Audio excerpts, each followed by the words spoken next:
Топката за разрешување на Куцевски е во рацете на народните избраници. Процедурата во владата е веќе завршена, сега на потек е собранието, посочи денеска во изјава за медиумите и министерот за добро владење Арбен Фетај.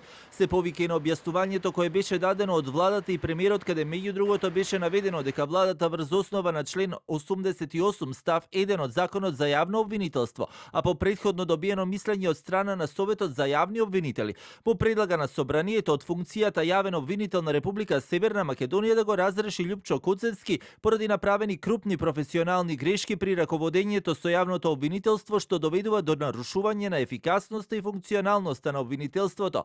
Фетај пак денеска нова само додаде дека токму судските инстанции мора да имаат поголема доверба кај граѓаните во процесот на јакнењето на правната држава. Значи има добро образложение кое е испратено како предлог до собранието.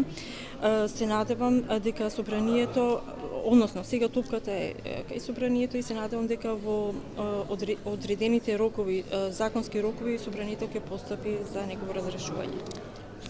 И претседателката на државата Силјановска Давкова денеска одговарајќи на новинарско прашање рече дека токму обвинителот треба да биде бескомпромисен борец за почитување на законите. Бескомпромисен борец за почитување на законите, значи некој кој што ќе биде заколнат борец за владење на правото, некој кој што ќе биде отпорен на партиски и на политички влијанија. Куцевски во денешната изјава пак само кратко посочи дека во барањето на владата за негово разрешување препознава политички побуди. Оние причини се воопшто неаргументирани и никакви нема докази и факти дека навистина јавното обвинителство било нефункционално. Воопшто функционалноста од моја страна како јавен обвинител не е нарушена на јавното обвинителство. Денеска и опозицијскиот лидер Венко Филипче, одговарајќи на новинарско прашање на темата, посочи дека се што се превзема во правосудството, а не вродува со плод, е погрешен чекор, но во конкретниот случај вели препознава партиски притисок од страна на владеачката партија.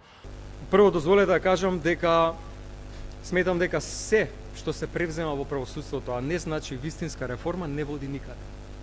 Не сакам ова да се свати дека јас сум нечи адвокат, најмалку на главниот обвинител, кој што лично не го ни познава. Но сметам дека се тоа што значи партиски притисок, да се постават партиски луѓе, значи се подлабоко заглавување на системот на правосудство, нешто што граѓаните не го сакаат. Инаку Советот на јавни обвинители пак веќе и претходно се произнесе и не даде зелено светло за разрешување на јавниот обвинител Куцевски.